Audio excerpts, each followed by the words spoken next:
Timothy, known to his close circle as Tim, checked his mobile phone after receiving a message from Candace, or Candy, as she was known.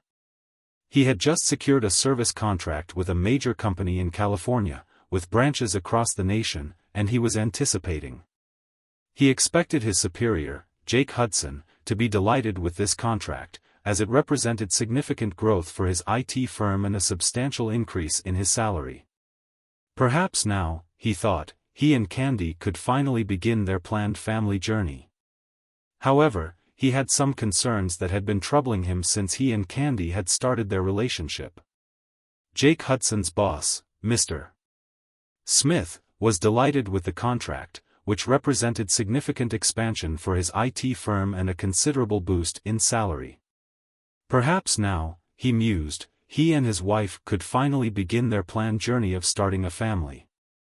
However, he had concerns that had been nagging at him since he and his wife had joined Mr. Smith on a camping trip a little over a week ago. Upon their return from the trip, there was a subtle change in his wife's demeanor. It seemed her mind was preoccupied with something else most of the time, and she had become slightly irritable with him. However, there was more to the story.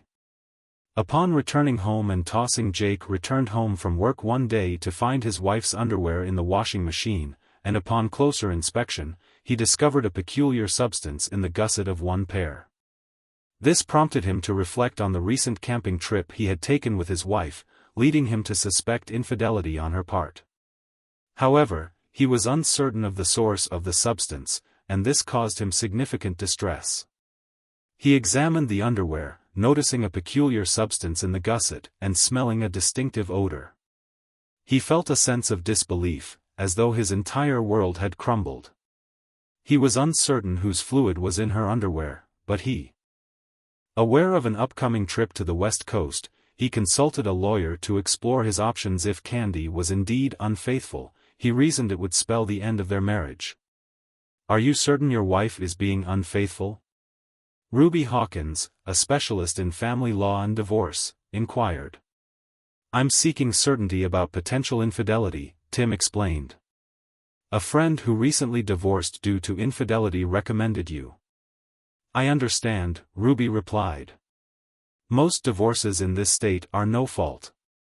You could file on grounds of infidelity, but you'll require solid evidence, like photos or video. Can you provide a recommendation?" Tim asked. "Precisely," Ruby confirmed. "If you wish, I can arrange for an investigator to monitor her activities to confirm." "What should I expect in terms of divorce proceedings?" Tim inquired. "Given that she earns roughly the same as you from her teaching job, there's a chance we can avoid alimony." "That's correct," Ruby explained. "With no real estate or—" Ruby confirmed that, should he wish, she would be able to arrange for an investigator to monitor Candy's activities. Tim inquired as to the likely outcome of the divorce proceedings, given her income from teaching. Ruby explained that, in the absence of significant assets such as real estate or children, the assets would likely be split evenly. She confirmed that, in the event of infidelity on Candy's part, the retirement funds would remain with her and that of Tim. She stated that they would use this as grounds for taking action, leveraging any evidence they gathered in pursuit of a favorable outcome. Tim agreed to the proposal, and Ruby began compiling the necessary paperwork. She stated that they would proceed once they had evidence. "I will be away for approximately 3 days, after which I will return to continue the process." Ruby has enlisted the services of her investigator, Marvin Johnson, who has proposed installing a tracking app on Candy's phone. He has also provided Tim with a device for recording landline calls and an audio recorder to conceal in Candy's purse. Tim dislikes resorting to such measures. "I will be unavailable for approximately 3 days, during which time there is a possibility that she may act." Ruby enlisted the services of her investigator, Marvin Johnson, who proposed that Tim install a tracking application on Candy's phone. In addition, he provided Tim with a device for recording landline calls and an audio recorder to conceal in Candy's purse. Tim disliked resorting to such measures, but felt compelled to uncover the truth. There were other indicators as well. Since the camping trip, Jake seemed more arrogant and disdainful than usual, as if he held some secret knowledge. During the week, Candy drove him to the airport, bidding him farewell with a kiss. He assured her he would call. Candy had noticed several other indications that suggested Jake was in possession of some sort of information. During the week, Jake had seemed more arrogant and disdainful than usual, as if he held some secret knowledge. On the evening of the first night away, after dinner, Jake called Candy to wish her good night. She responded airily and wished him safe travels. On that same night, Jake called Candy, only to be surprised when she mentioned that she would be working as a waitress at a party that Jake was hosting that evening. According to her, there was an emergency, as one of the original weightlifters was unable to attend. That night, after dinner, she replied in a detached manner, wishing him safe travels. On the first night away, as agreed, he called Candy, only to be surprised when she mentioned that she would be working as a waitress at a party that Jake was hosting that evening. According to her, there was an emergency, as one of the original staff had fallen ill and Jake had requested her assistance. Tim hadn't been informed of such plans by Jake. Candy explained that Jake had promised her $150 for the evening, which would be helpful since she wouldn't be returning to work for a couple of weeks. Tim knew classes would resume soon, and he understood that she could use the money. Staff members fell ill and Jake requested her assistance. Tim hadn't been informed of such plans by Jake. Candy explained that Jake had promised her $150 for the evening, which would be helpful since she wouldn't be returning to work for a couple of weeks. Tim knew classes would resume soon and he understood she could use the extra money, but he felt uneasy. He questioned her decision, and she replied affirmatively, expressing her love for him before saying good night. After ending the call, Tim felt concerned. He decided to phone the investigator to inform them about Candy's new job. He just wanted to inform you that Candy's been. Tim informed me that Candy had been asked to waitress at a party at Jake Hudson's house. He said that Mar had confirmed that they would keep him posted and thanked him before ending the call. The next day, he called Candy on her mobile phone, but she did not answer. He also tried the house phone, but only the answering machine was answered on. He was sure that she had not spent the night with Jake. However, his hopes were dashed when he received an email from Marvin that afternoon, stating that Candy had spent the night at Hudson's residence and was still there. The email also mentioned that she had been busy the previous night. I have attached a couple of photos, but I should warn you that they are quite graphic. I will give you my own. Timothy was devastated to receive the email from Marvin confirming that his wife had spent the night at Hudson's house and was still there. He was alarmed to see that the email included a couple of graphic photos of her. Timothy promised to provide a full report when he returned. When he opened the attachments, he was horrified to see his beloved wife of 5 years engaged in explicit acts. One of the photos showed her with Jake, while the others were colleagues he had once considered friends. The second photo showed her sprawled on the floor, tears streaming down her face as her hands trembled. Timothy, Tim, was shocked to see the photos of his wife, with whom he had been in a relationship for 5 years, engaged in explicit acts. The photos showed her on the floor with Jake, and with colleagues who he had previously considered friends. He tried to call her phone again, but it went straight to voicemail. He also dialed the house phone, but encountered only the answering machine, which did not leave a message. The next morning, he checked the tracker, and was confirmed that Timothy, Tim, was unable to reach Candy by phone. He tried calling her again, but her phone went straight to voicemail. He also dialed the house phone, but this was answered by only the answering machine, which did not leave a message. The following morning, Tim went to the hotel bar for a drink. He checked the tracker, which confirmed that Candy's phone was still at Jake's house. Marvin sent Tim an email containing more photos, including a disturbing scene involving Jake, his son Mike and others from Jake's IT firm. Tim had once trusted them all, but he no longer did so. He did not recognize the other 3 men and assumed they were Mike's friends. Following the conclusion of his business in California, Tim departed from the hotel with the hotel contract and took an early flight home. On his arrival, he noted that Candy's car was not present. He checked the tracker and saw that her phone remained at Jake's. He changed clothes and called Ruby's office. To his surprise, Ruby's receptionist informed him that she was after concluding his business in California. Tim left the hotel contract in hand and caught an early flight home. On arrival, he noticed that Candy's car was gone. He checked the tracker and saw that her phone was still at Jake's. He changed clothes and called Ruby's office. To his surprise, Ruby's receptionist informed him that she was available and could see him that afternoon.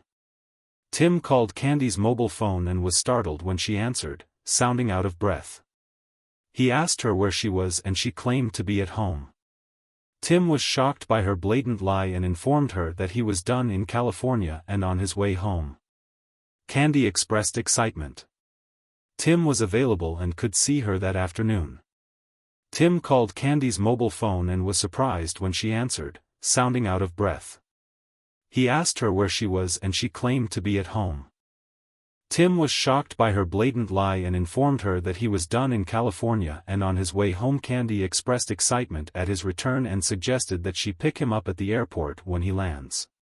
However, Tim declined, telling her not to bother and that he would grab a taxi.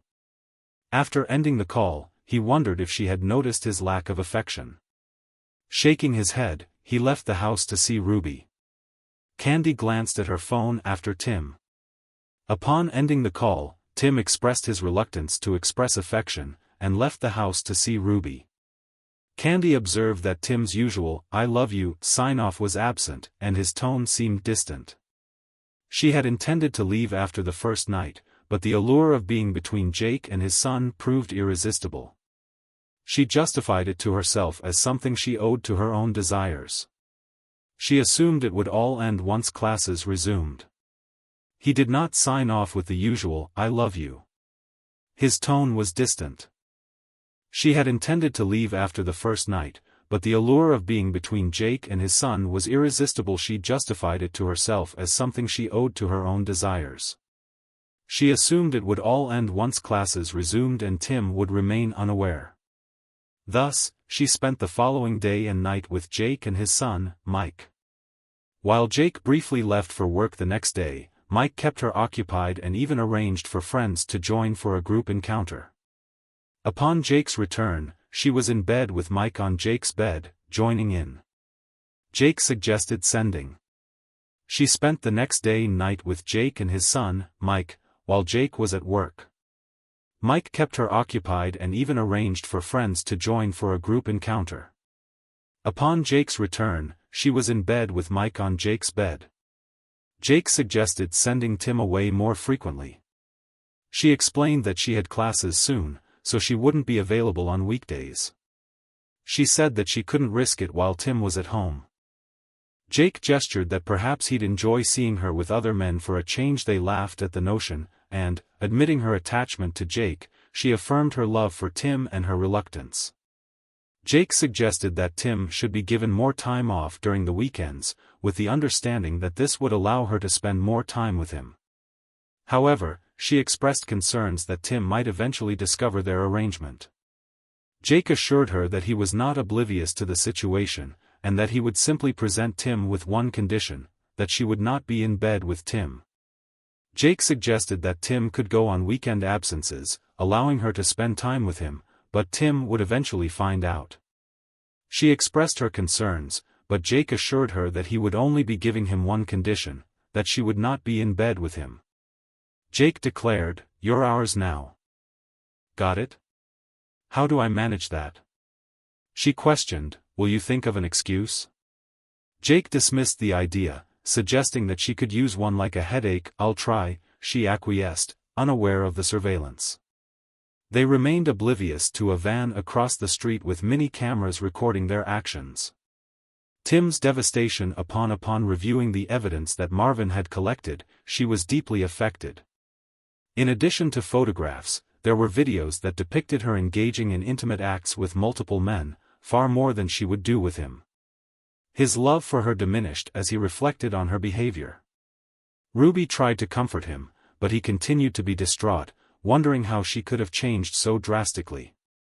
Having reviewed the evidence, which included videos of the woman engaging in inappropriate behavior with multiple individuals, it was clear that a favorable settlement would be difficult to achieve. Despite this, Tim remained hopeful that a resolution could be found.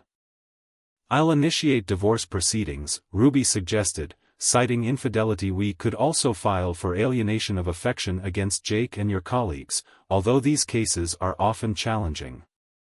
"When will the papers be ready?" Tim asked. "I'll have everything prepared in a couple of days," Ruby assured him. "In the meantime, try to maintain.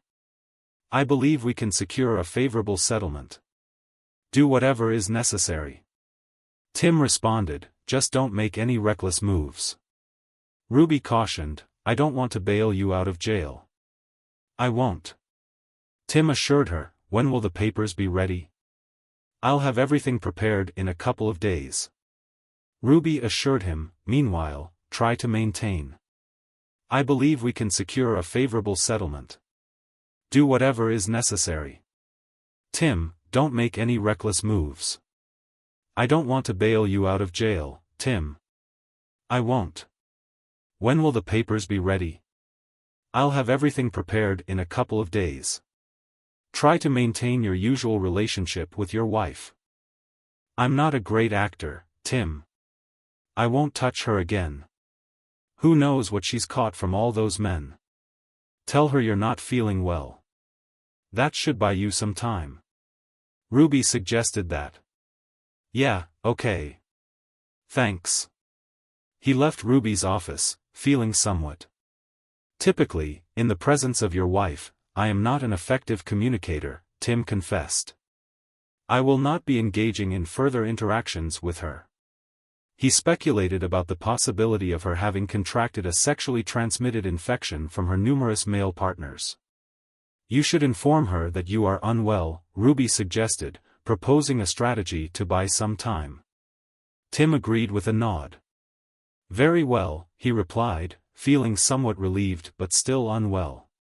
In his car, Tim realized that he could not continue working for Jake or being around the men who had betrayed him. He located the number he required in his contacts and dialed it, hoping for a positive outcome. Carlson, the voice on the other end, answered. "It's Tim," Burns said. "Carlson. How are you, my friend?" "Not great, Tim," he replied. Tim was relieved but still feeling unwell in his car. He knew he could no longer work for Jake or be around the men who had betrayed him. He found the number he needed in his contacts and dialed it, hoping for the best. "Carlson," the voice answered. "John, it's Tim." "Tim, how are you, my friend?" "John, not great, Tim." "Tim, I'm sorry to hear that." "John, I've long wanted to recruit you, Tim, but your loyalty to Jake has prevented me from offering you a position. Now that you're ready to join an established company, are you interested?" "Tim, I've realized I can't stay at my current job." "I'm sorry to hear that." "John, I understand. Can I help in any way?" "Tim, I'll work as hard for you as I did for Jake."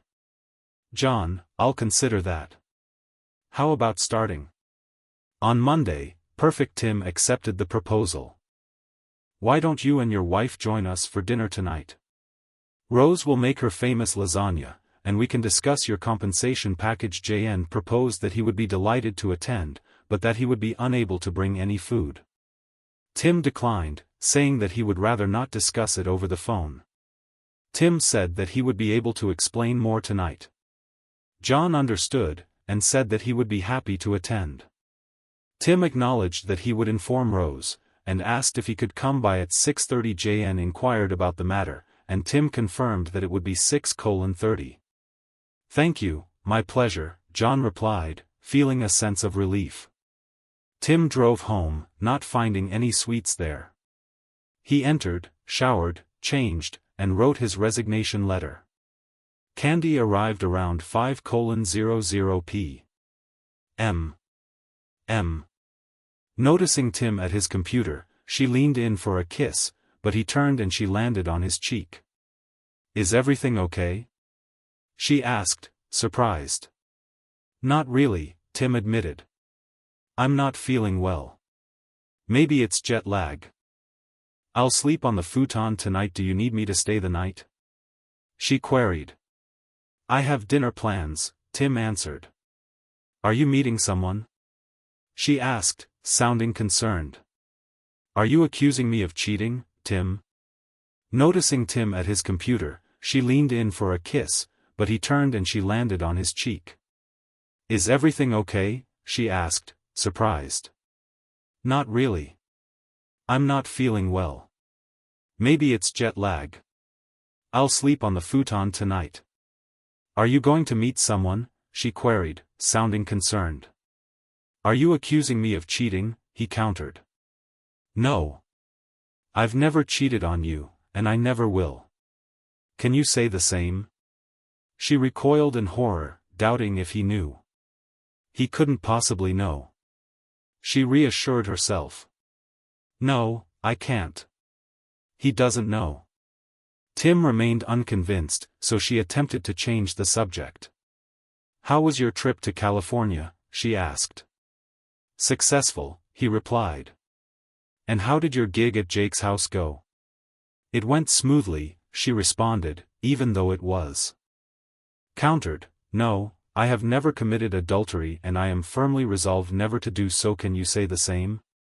She recoiled in horror, doubting if he was aware of the situation. "I don't believe so," she replied. "I can't be."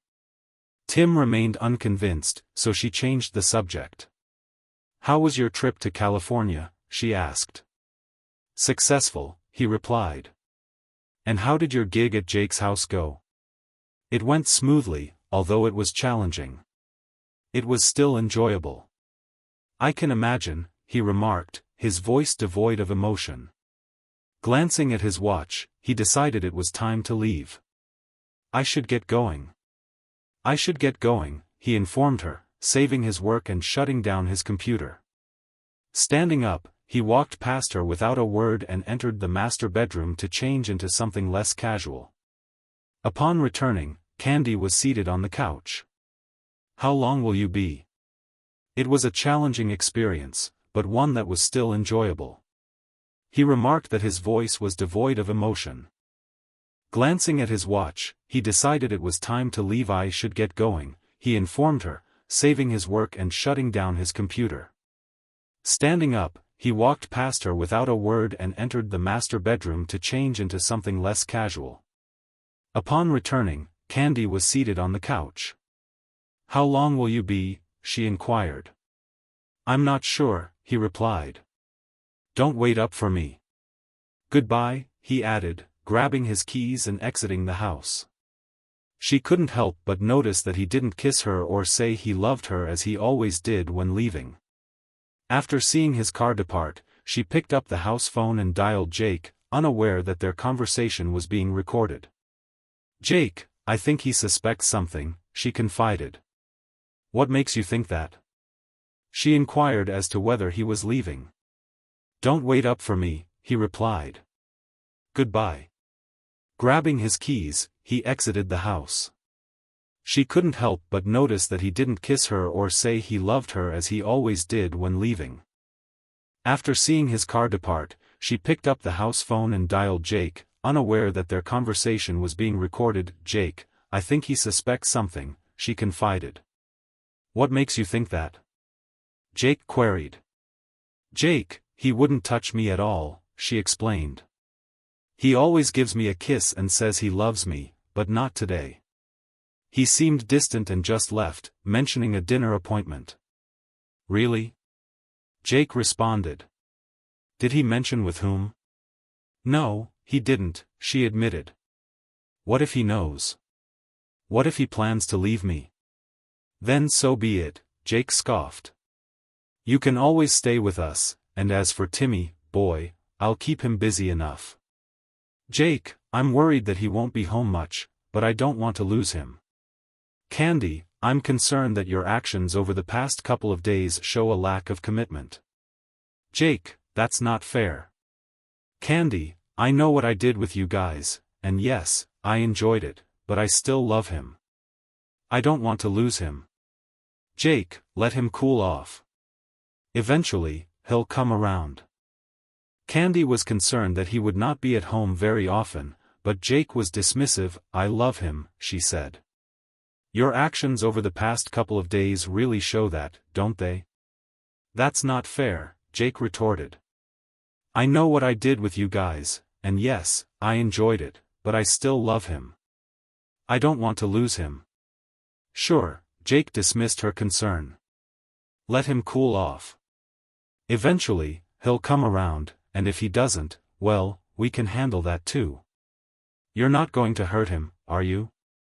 Jake assured her, we'll just need to make him see things our way, and you'll play a part in that. What Candy was taken aback by was that Jake confirmed, when the time comes, you'll help us make him understand. Remember where your loyalty lies, and remember I have videos that could cause quite a scandal if they were to. We are also able to manage that. Rose, I'm sure he won't cause any harm to him, are you?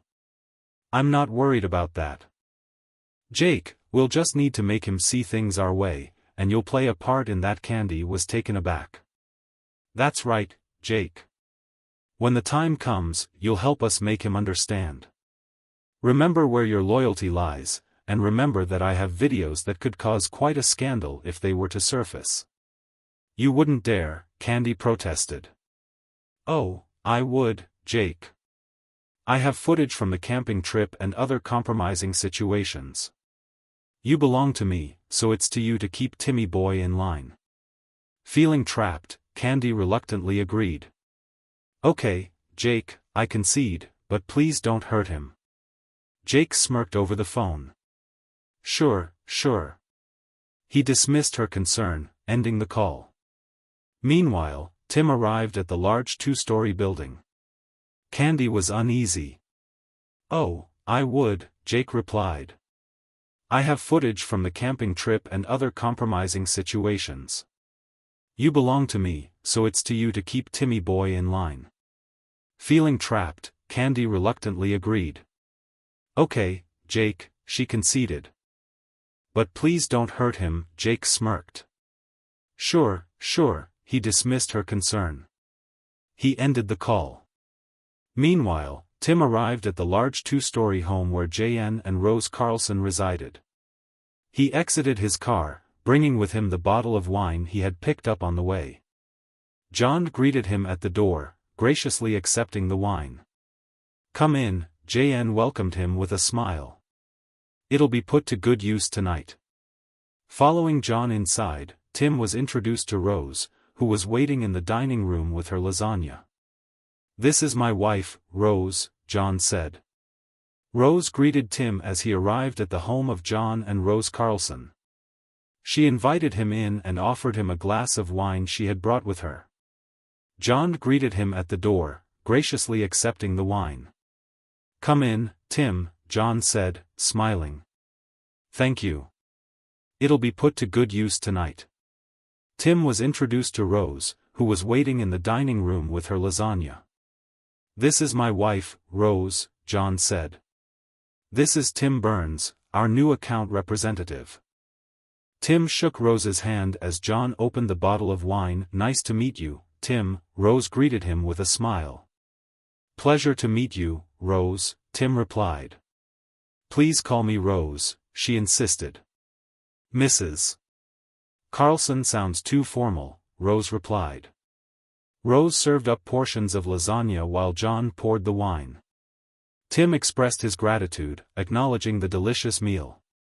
Rose introduced Tim Burns, our new account representative. Tim shook Rose's hand as John opened the bottle of wine. Nice to meet you, Tim, Rose greeted him. Pleasure's mine, Mrs. Carlson, Tim replied. Please call me Rose, she insisted. Rose served up portions of lasagna while John poured the wine. This is the best lasagna I've ever had, Tim expressed, acknowledging the delicious meal. I'm pleased you enjoyed it, Rose remarked. It's one of my specialties, so Tim. I don't mean to pry, but I'm curious why you left Jake so abruptly. Did something happen? Tim inquired. Yeah, something happened, Tim nodded before elaborating. Yeah, something happened, he admitted. Please, Tim, share with us, Rose encouraged, taking a moment to collect his thoughts. Tim recounted the events. This lasagna is exquisite, Rose praised. It's one of my signature dishes, so I'm delighted you enjoyed it. Tim, I don't want to pry, but I'm curious why you left Jake so abruptly. There was an issue, Rose, Tim replied. I'll explain. Something happened, and I had to leave. I understand, Rose responded. Please, Tim, share with us. It's challenging, John, Tim confessed. I can relate. I've experienced something similar, but in different circumstances. What's your plan now, besides changing jobs? Rose inquired. I've consulted a lawyer, and I'm filing for divorce. Tim, have you considered counseling? Rose suggested. I don't understand what's happened to Candy, Tim responded. It's beyond that point. Rose inquired about Tim's current schedule, offering to allocate an hour per week for the discussion. Tim expressed his concerns about the situation, explaining that he had recently experienced a similar challenge in his personal life. Rose inquired about Tim's plans beyond the immediate situation, asking if he had consulted a lawyer and if he was considering filing for divorce.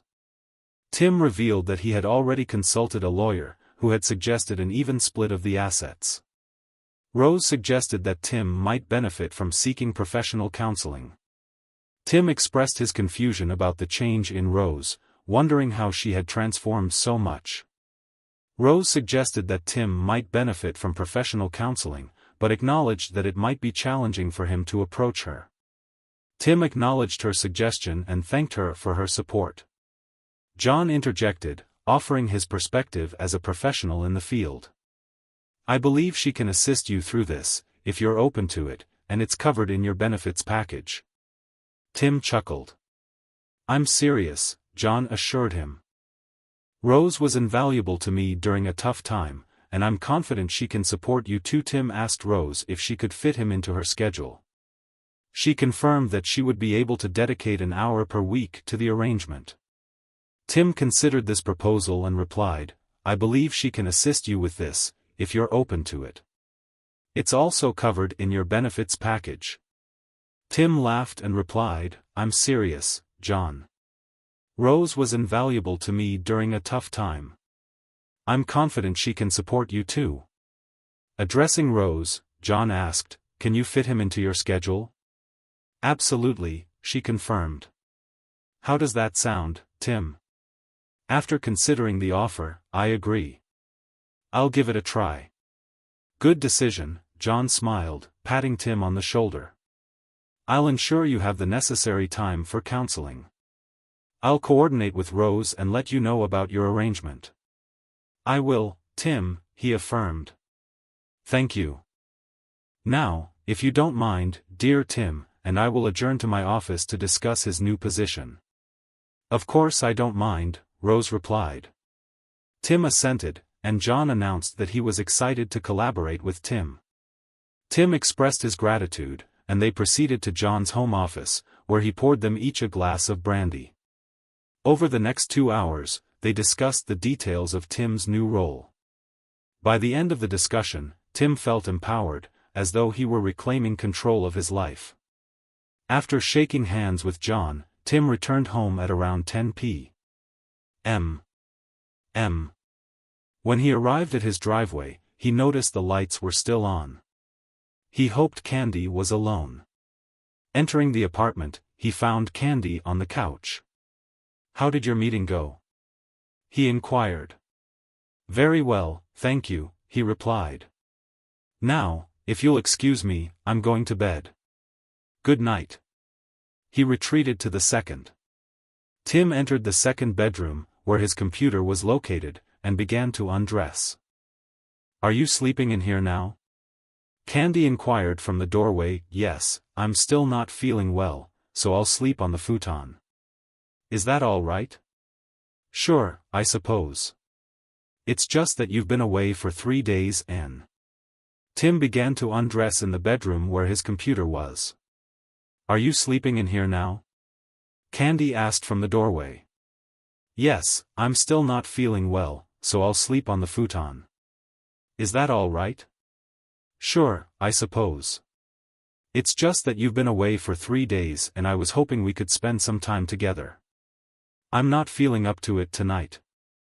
In truth, the thought of physical closeness with you makes me uncomfortable. Okay, she murmured softly. Maybe tomorrow. I'm not sure. We'll see, he replied, nodding. She turned away, pondering whether he knew anything about her recent activities.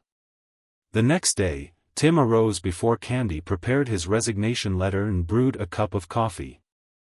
Seeing Candy's purse on the kitchen counter, he grabbed the audio recorder and downloaded the previous day's phone call he left the apartment. Without bidding farewell or expressing affection to Candy as he took his leave, Candy heard the door close and lay in bed, tears streaming down her cheeks. Upon arriving at the office, Tim kept to himself after exchanging greetings with his secretary. He retreated to his office and shut the door while packing his belongings. Jake entered the room. What's this? He queried. Jake, what are you doing here? Tim exclaimed. I've come to collect my final pay, including my remaining vacation time, and my resignation, effective immediately. Jake, you're not seriously considering resigning, are you? I expect a bonus for securing. Jake was taken aback by the news of his resignation. He asked him, why are you leaving? I need you, Jake, he replied. I'm not sure why you think I'm naive. I'm not certain, to be honest. There have been some revelations. Jake had secured a position with another company and was due to leave shortly, before heading to Human Resources. Jake, I am surprised to hear you say that. I have secured a position with another company and will be leaving here shortly to head to Human Resources. Tim, I don't think we should discuss this. Jake, would like to talk about it. Tim, there is nothing to discuss. Jake, I have thought about our friendship in the past, but you have betrayed me and ruined my marriage. I would like to be friends with someone who is not deceitful. Jake, would like to discuss the fact that your wife has been having a relationship with someone. Jake divulged that he had considered her a friend, but she had betrayed him and ruined his marriage. He suggested that he could find someone else to deceive. Jake then divulged that his wife had engaged in closeness with him. Jake then advised Tim to let things run their course for now, and to trust that Candy would eventually return to him. He accused Tim of being despicable, and asked how long he had been involved with his wife. Jake confessed that they had first been involved during the camping trip, on the second day, while Tim and others were skiing. Jake claimed that his wife had initiated it in their tent, claiming that he was superior to Tim. Jake confessed that we should not allow this incident to have a negative impact on your professional career. It would be advisable to adopt a flexible approach for the time being. When Candy has completed her exploration of her desires, she will return to you. You are a person of extremely low moral standards. Tim accused you. Do you expect me to accept that? By the way, how long have you been involved with her? The first time was during the camping trip. Jake confessed on the second day, while you and others were skiing. She initiated it in your tent, claiming I was superior to you. You then begged me to engage in a romantic liaison with her. Do you remember when you suddenly sent me away to handle something at the office? You wanted me out of the way to be with your wife. Tim realized. So what? Jake shrugged. But Tim wasn't done. Hiring her as a waitress at your party was just another ploy to sleep with her, right? Jake reiterated. Tim halted the audio recording he had secretly initiated when Jake entered. Thank you for your... Jake, I recall you abruptly sending me to attend to a matter at the office, wanting me to be out of the way so that you could be with your wife. Tim, yes, that is correct. Jake, so, hiring her as a waitress at your party was simply another ploy to sleep with her? Tim, that is precisely what you are suggesting. Jake, I apologize for my indiscretion. Tim, I am now finished packing. I will proceed to human resources and then I will be on my way. Jake, you cannot use that recording. We will see. Tim, I am leaving. Goodbye. Jake, wait, you forgot something. Jake, I have a photo of Candy from Tim's desk here. Tim, I don't want it if you and your son are so keen on her, she's all yours. I am done with both of you. Goodbye. Jake, with that, he exited. Jake was confused about how Tim had found out about the incident between him and his son. He was wondering what Tim meant when he said he had quit. When Jake called, Tim handed him a signed contract and a letter of resignation and left. Jake explained that he knew about the incident with Candy, although he didn't know how. He asked her what she had told Tim. Jake admitted that he had told Tim about the first incident that had happened on the camping trip. You fool, she scolded. Jake was confused.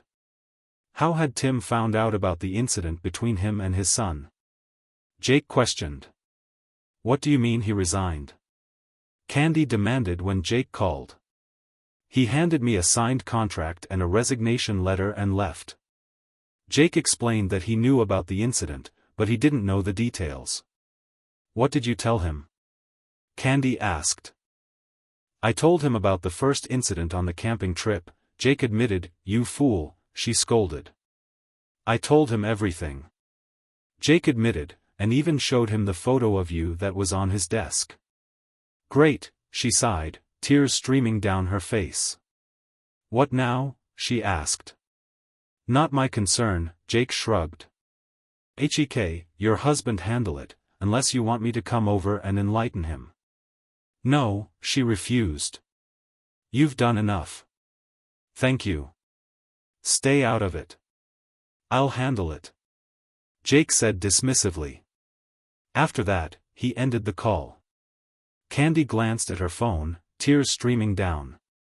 Jake was prompt in his response, admitting to everything and even providing a photograph of you that he had on his desk. Candy sighed, tears streaming down her face. What now? She asked. It's not my concern, Jake replied. Jake, your husband should handle it, unless you want me to come over and enlighten him. No, you've done enough. Thank you. Stay out of it. I'll handle it. Jake ended the call dismissively. Candy glanced at her phone, tears streaming down her face. She dreaded the thought of divorce, but she understood Tim's stance on her infidelity. Determined to salvage their marriage, she sank onto the couch, her head in her hands, sobbing over her actions. A few minutes later, Tim arrived home. Spotting Candy's car, he scanned for Jake's vehicle, but found none. Carrying his box and briefcase, he entered and noticed Candy on the couch, but said nothing as he headed into his office after locking the door. Candy dreaded the thought of divorce, but she understood Tim's stance on her infidelity and was determined to salvage their marriage. She sank onto the couch, her head in her hands, sobbing over her actions.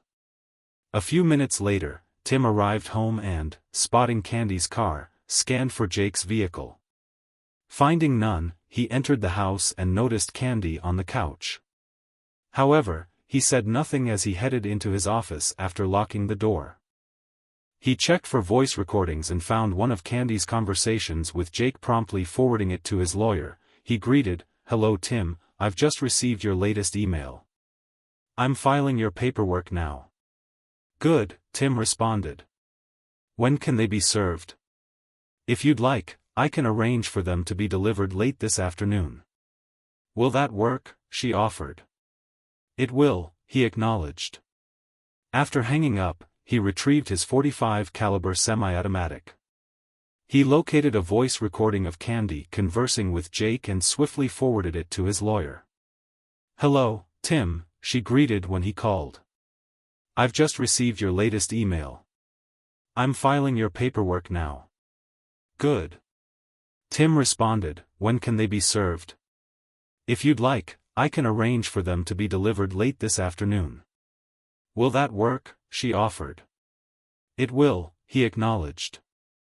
After hanging up, he retrieved his .45 caliber semi-automatic pistol from the weapon safe. More as a precaution than intent. In the kitchen, he placed it on the table. We need to talk, he stated. Setting the pistol down for quick access. Is that necessary? She questioned, pointing at the weapon. Is that necessary? He replied. Just a precaution in case your lover decides to show up. My lover? She queried. Don't play games, he retorted sternly. Sit down. We have things to. He retrieved an automatic pistol from the weapon safe, more as a precaution than as an act of aggression. In the kitchen, he placed it on the table. We need to talk, he stated, setting the pistol down for quick access. Is that necessary? She queried, pointing at the weapon. Just a precaution, in case your lover decides to show up, he replied, his tone firm. Don't play games, he added sternly. She obeyed, uncertain of her husband's intentions. Someone will serve you with papers later today, he continued. Divorce papers?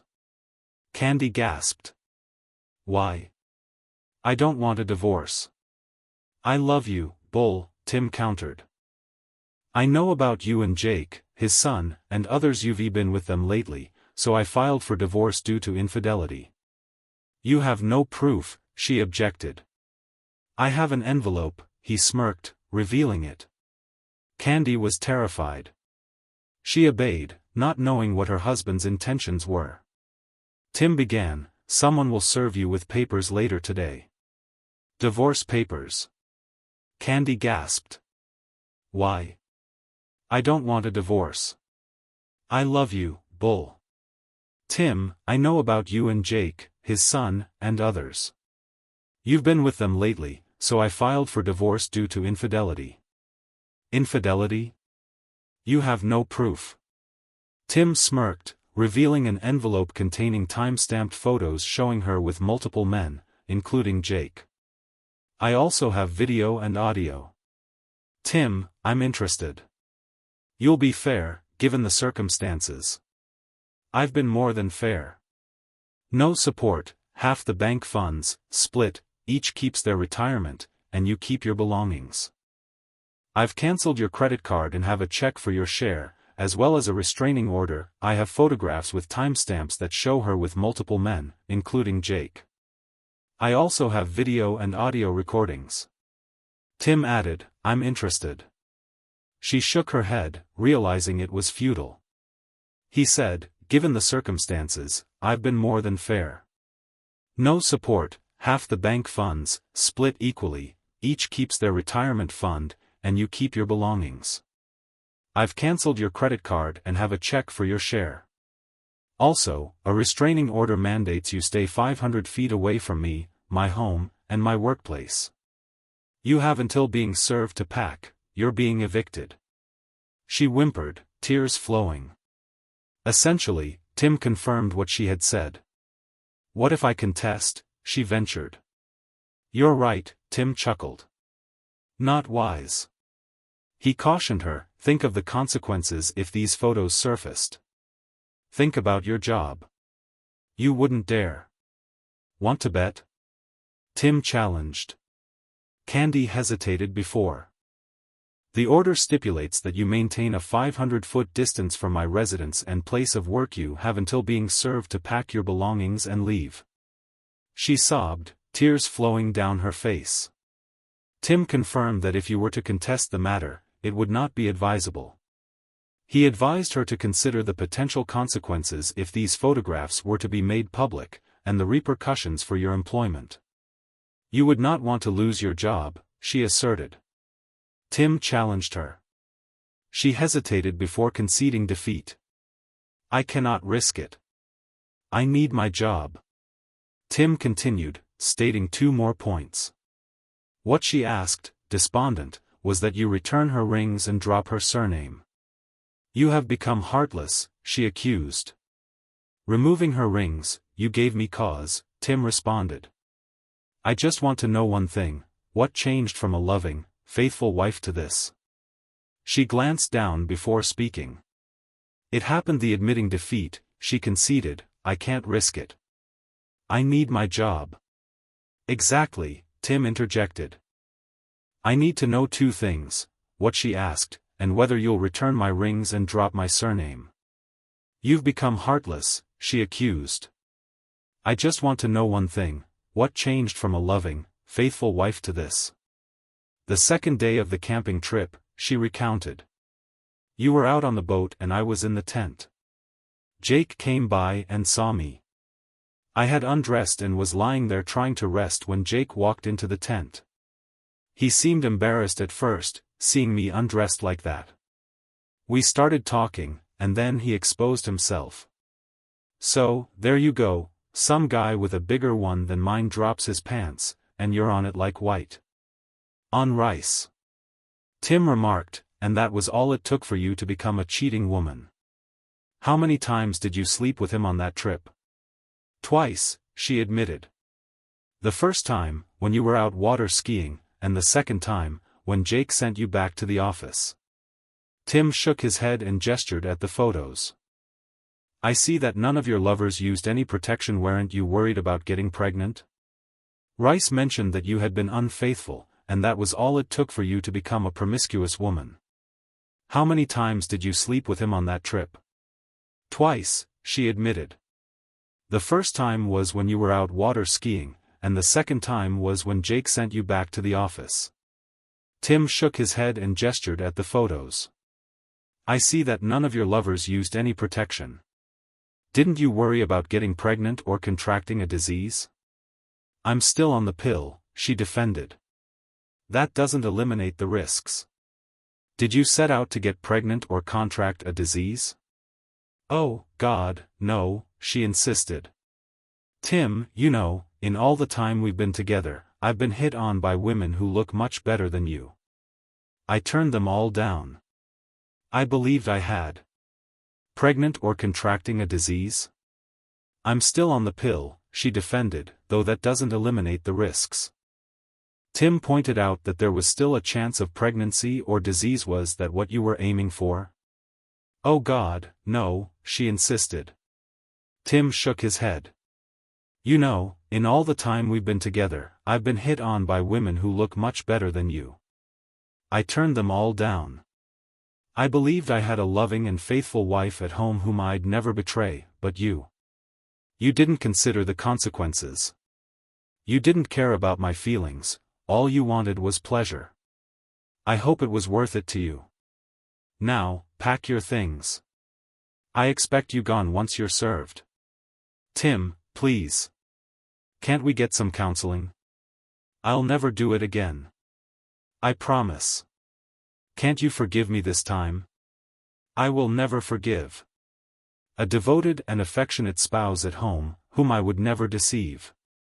However, you failed to consider the repercussions of your actions, did not prioritize my feelings, and instead sought personal gratification. I trust that your actions have been worthwhile. Now, please gather your belongings and prepare to leave. Tim, I implore you, can we seek professional counseling to address our issues? I pledge to make amends. Can you grant me this one chance? I will never forgive you for what you have done.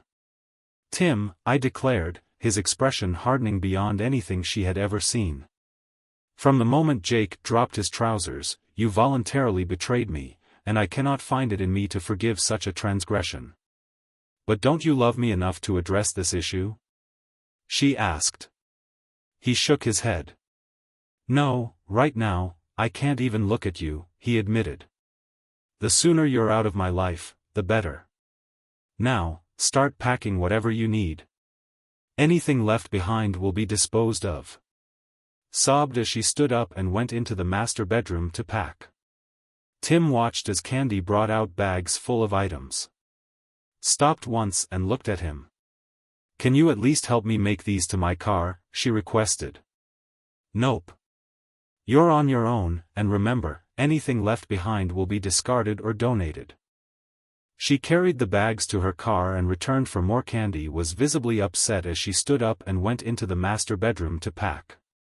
Tim watched as she brought out bags full of items. She stopped once and looked at him. "Can you at least help me make these to my car?" she requested. "No, you're on your own. Anything left behind will be discarded or donated." She carried the bags to her car and returned for more. Exhausted, she admitted, "I can't fit anything else. Can I return for the rest later?" "No," Tim reiterated. "You won't be allowed back. Ask your parents to collect your belongings, or I can hold off disposal for a few days." Thank you, Tim. "I appreciate that," she acknowledged. "Oh my God, I just thought, what will I tell my parents? Try the truth for a change. Tell them you cheated on me with my boss, Anne. I'm extremely tired. I'm afraid I can't accept any more at the moment. Would it be possible to return for the rest at a later time?" "No, I'm afraid I won't be allowed back. Would you kindly ask your parents to collect your belongings, or should I hold off disposal for a few days?" "Thank you. I really appreciate that. Oh my God, I just thought, what will I tell my parents? I suggest telling them you cheated on me with my boss and others, and that I had to ask you to leave." "Seriously?" she questioned. "They'll disapprove regardless?" "Yes, but it'll be worse if you lie or sugarcoat it. You know how they feel about dishonesty." At that moment, a knock sounded at the door. "I believe that's for you," Tim remarked. Candace approached the door cautiously and found a sheriff's deputy standing there. "Are you Candace Burns?" he inquired. "Yes," she affirmed. "I and others felt compelled to request that you vacate the premises." "They'll disapprove regardless," Tim asserted. "It'll be worse if you lie or sugarcoat it. You know how they feel about dishonesty." At that moment, a knock sounded at the door. "I believe that's for you," Tim remarked. Candy approached the door cautiously and found a sheriff's deputy standing there. "Are you Candace Burns?" he inquired. "That's me," she replied. "May I see some ID, please?" He requested that she retrieve her driver's license and present it to him. After verifying it, he returned it to her and handed her an envelope. "You've been served, ma'am," he informed her. "Additionally, there's a restraining order mandating you to vacate the premises immediately," he added.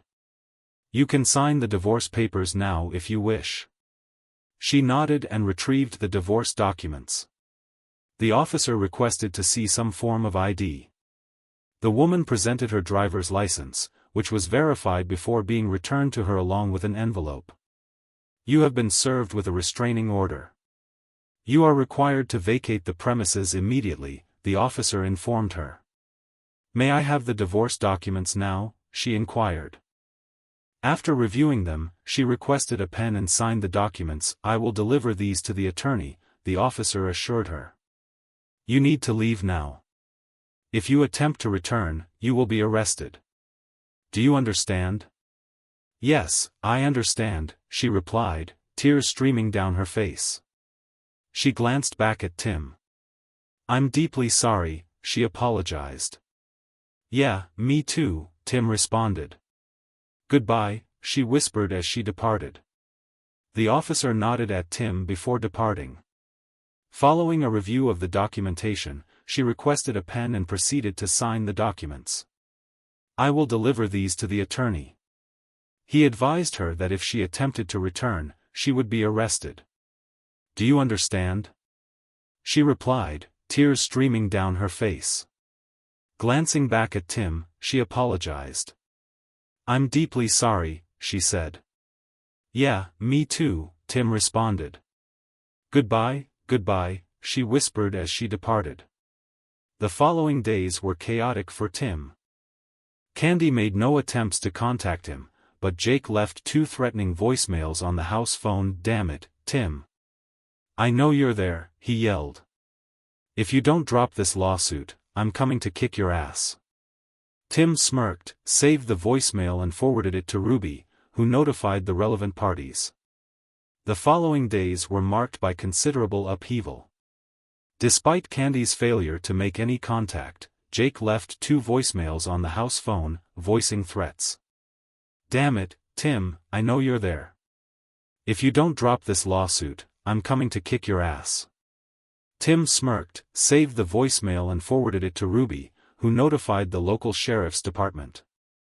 Candy's parents also called, asking if they could retrieve more of her belongings. "Sure, just make sure she's not with you. There's a restraining order against her." Tim informed them, "Okay, George."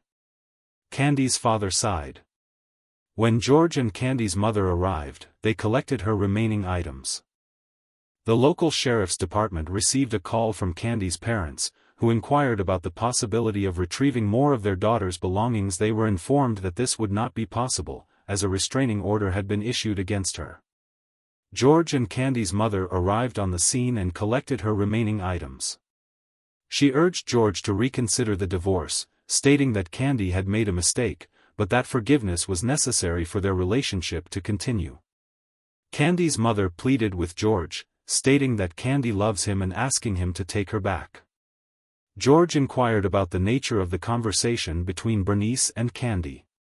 She admitted to having misled him, stating that she had told him that Candy had been involved with his boss. George inquired further, but Bernice declined to elaborate, stating that it was not necessary. Candy's mother urged Tim to reconsider the divorce. "She made a mistake, can't you forgive her and take her back? She loves you," she pleaded. "What did she tell you, Bernice?" Tim inquired. "She admitted to messing up with your boss," Bernice replied.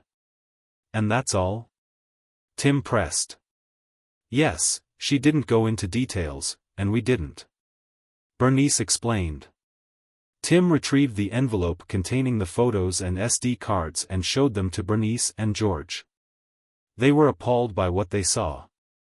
"I had no idea it was this bad." "I'm sorry, Tim." "I don't blame you," Bernice expressed. George's anger was evident. "I'm going to have a serious talk with our daughter."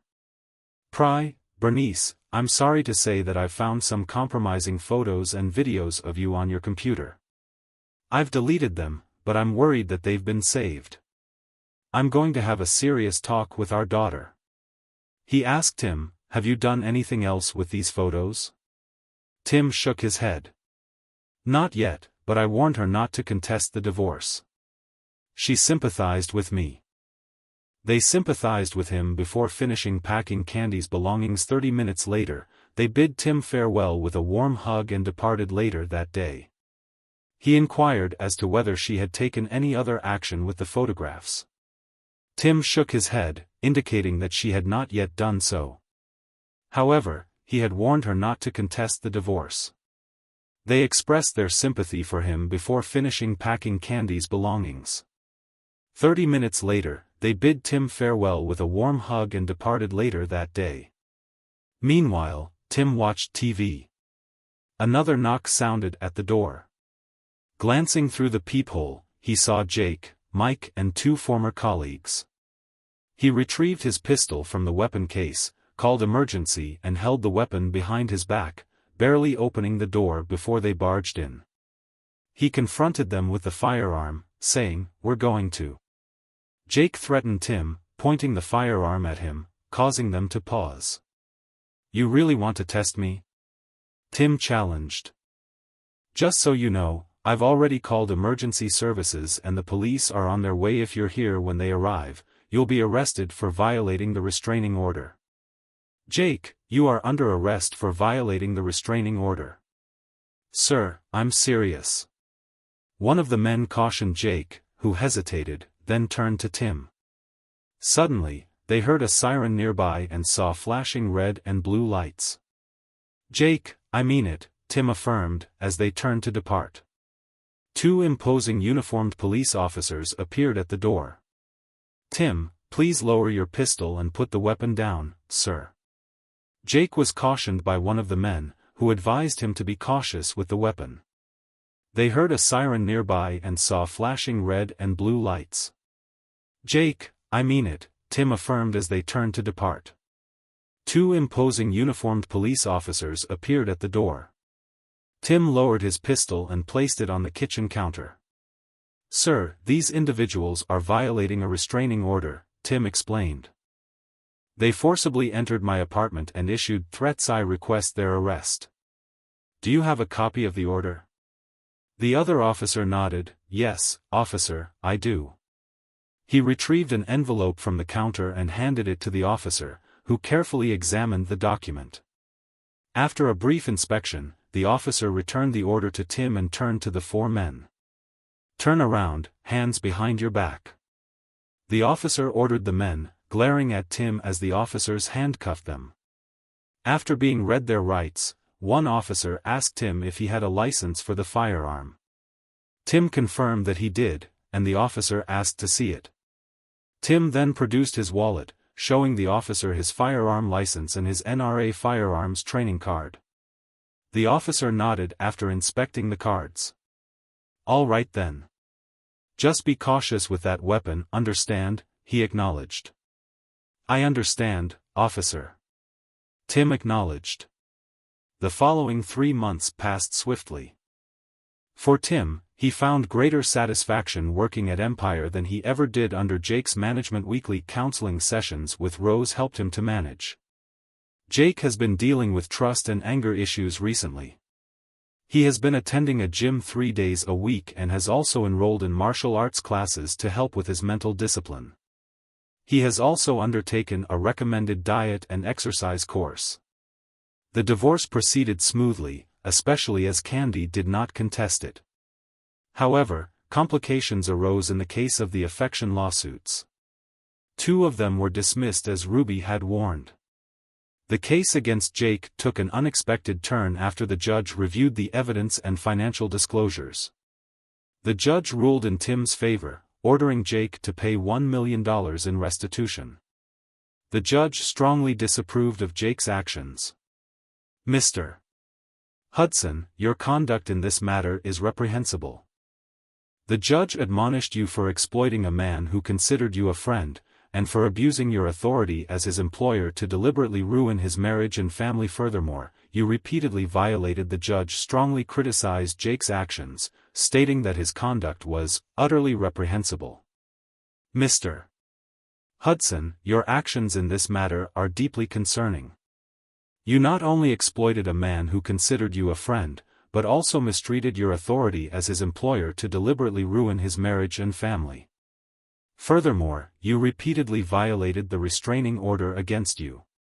Therefore, I rule in favor of the plaintiff and order you to pay restitution in the amount of $1 million. This is highly irregular, Jake," the lawyer interjected. "This court finds Mr. Hudson's behavior not only irregular, but absolutely despicable. The order stands." The judge confirmed the order. "When must restitution be paid?" Winthrop inquired. The judge replied that, unless of course the client prefers to spend time in jail for contempt, the client would comply with the order. Winr conceded. The judge concluded, "May God help you if this check bounces." The judge confirmed that the restitution must be paid within the specified time frame. Wright inquired about the possibility of his client's refusal to comply, to which the judge replied that in such an event, the client would face incarceration for contempt.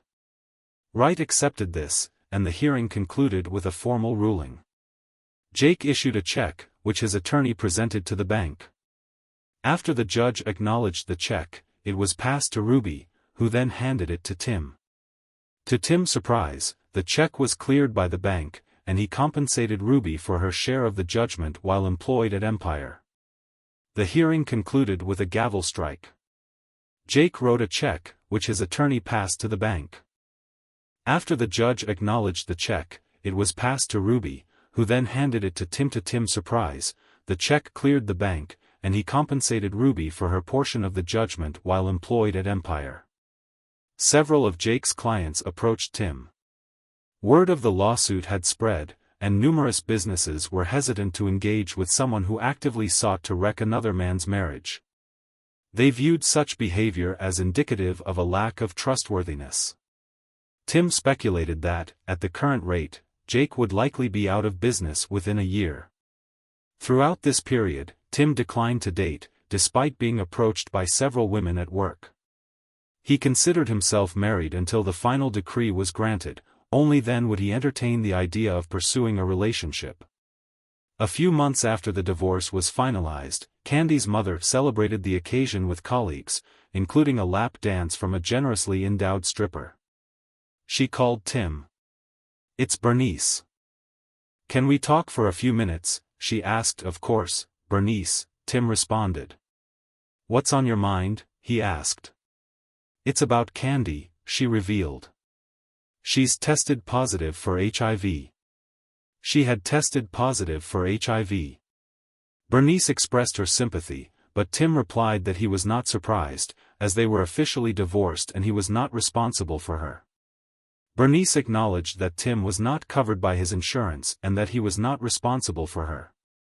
She asked if he could spare a few minutes to talk to her. "Tim, I'm sorry to hear that, Bernice." "Tim, I'm not surprised, though. Besides, we're officially divorced now, so there's little I can do. She's not covered by my insurance and I'm not responsible for her." "Bernice, I understand. Tim, I'm hoping you could spare a few minutes to talk to her." "Tim, I suppose I can, though I'm unsure of its benefit." "Bernice, thank you so much." "Tim, you're very welcome." Bernice. Tim drove to Bernice in George's residence and was taken aback by Candy's gaunt appearance. She approached him, but he gestured for her to remain seated. With a heavy heart, she complied, replied, and invited him in. "I suppose I can, though I'm unsure of its benefit." He conceded. "Thank you so much." Bernice expressed her gratitude. Tim drove to Bernice's residence in George's car and was taken aback by Candy's gaunt appearance. She approached him, but he gestured for her to remain seated. With a heavy heart, she complied, inviting him to sit on the couch. "You're looking well, Tim," she remarked. "Better than I remembered. How have things been for you?" "Things have been good, Candy. I've got a new job, new friends and a fresh perspective on life. How about you?" "Not great at all. You know about my HIV status, that's what your mother informed me." "I'm sorry to hear that, but I'm not surprised. Do you know when you contracted it?" "I believe it was during one of my encounters with Jake. I engaged in unprotected intercourse with multiple partners that day." "Jake knows?" She shook her head. "Not yet." She admitted. He confirmed that. "I'm sorry to hear that, but I'm not surprised. Do you know when you contracted it?" he inquired. "I believe it was during one of my encounters with Jake." She admitted that. "I engaged in unprotected intercourse with multiple partners that day." "Does Jake know?" Tim questioned. She shook her head. "Not yet. I admitted to him, though. He needs to get tested. I doubt he'll take it well." "No, he probably won't." Tim agreed. "Listen, Tim. I want to apologize to you one last time. I hope you can find it in your heart to forgive me for what I've done to you. I now realize the devastation my actions caused. I could have declined at any point. However, I did not. I was foolish and selfish, allowing my desires to override my better judgment, and now I'm facing the consequences. You were the best husband and lover I could have asked for, and I squandered it all for a fleeting pleasure. I know you despise me and you have every right to, but I don't want to depart." Tim reflected on her words, noting that this was the first time she had owned up to her actions and acknowledged their impact on others. He could continue to hold a grudge, but he remembered his sessions with Rose. Grudges wouldn't help him move forward. With a nod, he responded, "All right." Tim reflected on her words. This was the first time she had owned up to her actions and acknowledged their impact on others. He could choose to hold a grudge, but he knew that would not help him move forward. With a nod, he replied, "Okay, Candy. I forgive you. She burst into tears as she sat in her chair. Tim contemplated embracing her, but decided against it when she waved him away. Thank you so much, Tim, she said, tears welling in her eyes. That means more to me than you know. Listen. I want you to find a woman you can love and trust, and marry. I'm done. I'm finished, but you have your whole life ahead of you and you deserve to be happy. Thank you, he replied. I'll do that, and if you ever want to just talk, let me know. Okay, she nodded, wiping away her tears. I will, Tim, she assured him. Thank you for coming over and talking with me. I've missed you so much these last few months. I've missed the woman I married. Tim replied calmly. How are things with Jake and Mike, by the way? He's been getting quite abusive lately. He didn't take losing to you in court very well. You probably know his business has taken quite a hit. Tim, I have to admit that I have been concerned about the way Jake and Mike have been acting lately. Sally, unfortunately, I have to agree. They have been extremely volatile. Tim, I have noticed that he has been quite aggressive towards you. Sally, I'm sorry to say that he has not yet resorted to physical violence, but he is very emotionally unstable. Tim, do you think it would be helpful if I accompanied you when you inform him about your diagnosis? Sally, I appreciate your offer, but I don't think it's necessary. This is my responsibility, and I will deal with it accordingly. Tim, I have been thinking that if I had simply requested that he leave on the first day of our camping trip, we might still be together. Sally, that is a valid point. Tim, however, I suspect that, even if I had done so, the situation would not have changed. Point, he had been pursuing you for some time. She agreed. I am extremely tired and must rest before returning. Thank you for visiting. Your gesture is very much appreciated. You are welcome, he replied. Please contact me if you wish to discuss anything further. She nodded her agreement. I will, she promised. Please remember to contact me from time to time. He sensed a hint of finality in her words and wondered if she was contemplating self-destruction. Destruction? She asked, her smile tentative. Rest assured, I will not do anything foolish. I won't, she promised, as he stood and headed for the door. Thank you, Tim, said Bernice, embracing him. This means more to her than you know, and to me as well. You're welcome, Bernice, he replied. Just keep an eye on her, okay? I will, Bernice promised. A couple of weeks later, Tim was seated on his couch having dinner and watching the evening news when a report caught his attention. The bodies of a local businessman, his son and a woman believed to be the man's lover were found earlier that day in what the police believed to be a double homicide and suicide. A couple of weeks later, Tim was seated on his couch having dinner and watching the evening news when a report caught his attention. The bodies of a local businessman, his son and a woman believed to be the man's lover had been found earlier that day in what the police believed to be a double homicide and self-destruction. The anchors reported that Jacob Hudson, president and founder of Hudson Consulting, along with his son and an unidentified woman, had been discovered dead. All three had suffered gunshot wounds. The police are investigating the incident and further details will be provided as they become available. Following the recent tragic events, Jacob Hudson, president and founder of Hudson Consulting, along with his son and an unidentified woman, were found deceased. All three victims had sustained gunshot wounds. The police are investigating the incident and further details will be provided as they become available. After regaining his composure, Tim contacted Bernice. She answered the call visibly upset. Bernice, what's happening? He inquired. We just learned that Candy is dead, she replied. It appears that Jake shot her, then his own son and himself, Tim exclaimed. Oh my God. I saw a report on the news and was hoping it wasn't her.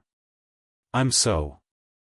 Tim expressed his condolences to Bernice, who confirmed that the police were investigating the incident. She informed him that they had not yet established the cause of Candy's death, although they believed it may have been a result of her HIV diagnosis. Tim offered his condolences and Bernice thanked him, emphasizing that she was grateful for his support.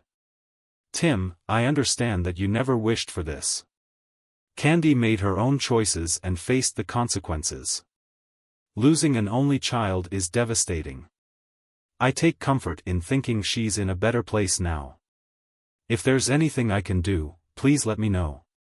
Thank you, Tim." She acknowledged the candlelit vigil. A couple of weeks later, Tim took time off work to support her parents at the memorial service for Candy. According to the autopsy reports, both Jake and Mike were HIV positive, as had been Candy. Based on the police findings, Candy had disclosed her own diagnosis to Jake, suggesting they get tested. Upon discovering that they were also positive, Jake fatally shot her. A couple of weeks later, Tim took time off work to support his parents. According to the autopsies, both Jake and Mike were HIV positive. Based on police findings, Candy disclosed her diagnosis to Jake, suggesting they get tested.